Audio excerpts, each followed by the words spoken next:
The car I'm driving this month is the new Toyota Corolla, courtesy of Toyota Durham. Now, one thing you'll notice about the new Corolla is the styling's totally changed. They've really upped the game with the front.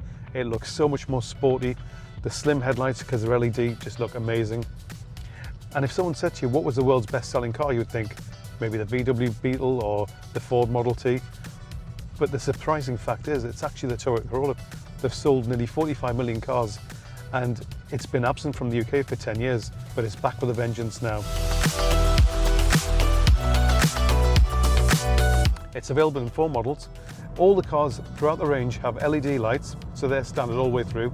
You've got autonomous driving as well.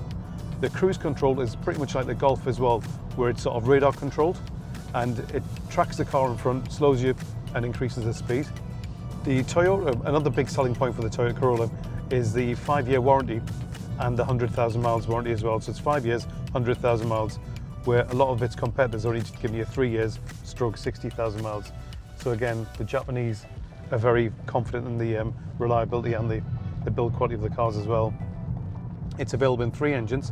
You can either have the 1.2, the 1.8, which is a hybrid, or the 2 litre, which again is a hybrid. The only downside to the 2 litre, the battery being so big, it takes up quite a bit of room in the boot. Now personally, I would sacrifice that because the car can be driven in electric mode up to 70 miles an hour. So for that alone, I would have gone for that all day long. The other thing you'll find as well is the boot. It's about the same as all the other competitors in terms of the Ford Focus and the Golf, around about 300, 320 litres of space. The seats can be dropped down as well, so that's handy.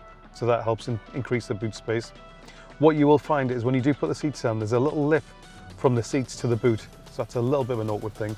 Now, when you look at the car, it's quite angular at the back, so sort of it slopes a little bit. It's sitting in the back. When you open the doors, it hasn't got a massive opening. So if you're trying to get kids in, it's quite hard, or maybe a baby seat. So that's another thing to bear in mind as well. One thing you will notice with the new Toyota Corolla is the new design. It looks really sporty from the front. The back end's quite big. It's unusual, and it reminds me a little bit of the old Megane, but again, works really well. I personally think in design with the big wheels, and you can also have a 2-tone roof as well. Now, this car actually has 3 driving modes. You've got Eco, which I'm trying to drive in now, so we're trying to use the battery power there. If you flick the button again, you've got Normal, which literally is just normal. The suspension just sets you up for a normal drive, just quite smooth. And then I'll flick it again, and now we're in Sport.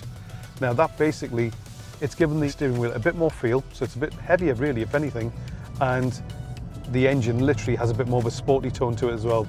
The Toyota Corolla starts from £21,000, and the range topping model is on just over 30,000. The cars are really well spec'd, so I wouldn't imagine you have to tick too many boxes on the options list, unlike its German rivals. I hope you've enjoyed this car review. Thank you for taking the time to watch it. Look out for some more reviews online at Lux. Thanks again. Bye now.